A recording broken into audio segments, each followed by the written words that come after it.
we will do the seed. What is the structure of the seed? Students, you know that the fruit is a mature ovary and ovule develop into a seed. Inside the seed, the embryo is lying. Seed is consist of the two main part. One is the seed coat, means the outer layer or the protective covering of the seed, and second one is the embryo.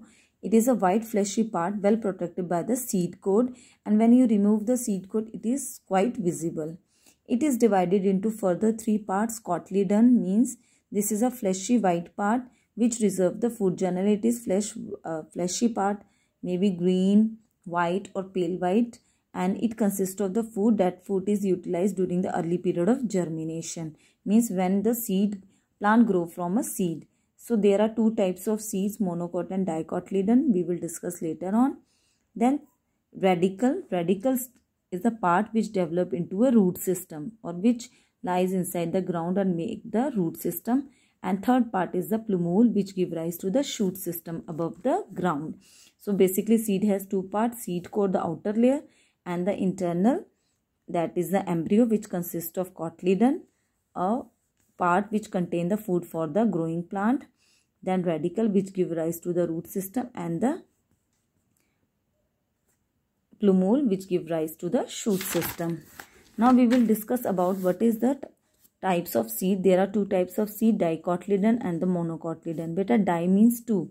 So seeds which have two cotyledon. If you have eaten the gram, you can see when you remove the seed coat, the cotyledon is divided into two parts. So these type of seeds which have two cotyledon, they are known as dicotyledon seeds. And in these, the food is stored in the cotyledon. Example, gram bean, pea, kidney beans, etc. And monocotyledon have single cotyledon, like maize, rice, wheat. When you remove the seed coat, you can see that the food is stored in the endoplasm. They have an food is stored in the another part known as the endosperm. And in dicotyledon, you can see the food is stored in the cotyledon, but in monocot, the food is stored in the endosperms. Example of monocot seeds are maize, rice and wheat. Now come to the germination. What is germination? First we have discussed about the pollination, means transfer of pollen grains from anther to stigma. Second, fertilization means fusion of male and female gametes. Now third is the germination, in which the plants grow from a seed. During germination, seed absorb water and swollen up, and after this the seed coat ruptured or break. First a radicle and then plumule emerges from the seed. If you have seen the sprouts, you can see it easily. Then we should know what are the conditions necessary for the germination. First one is water. So water is absolutely essential for the germination because it softens the seed coat.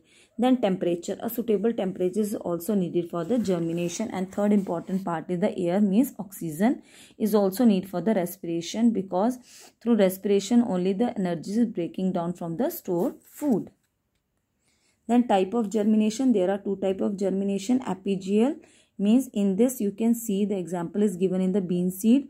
The seed coat means the seed or the cotyledon grows above the ground. You can see when we you can see when seed is inside and start growing, the seed coat along with the cotyledon grow above the ground or the soil. And second type of germination is hypogeal germination, in which you can see, such as in gram seed, the cotyledon remain inside the soil or on the surface of the soil. So you can differentiate. Apigeal means the seed coat comes out of the ground, and the hypogeal, in which the seed remain in the soil or on the surface of the soil.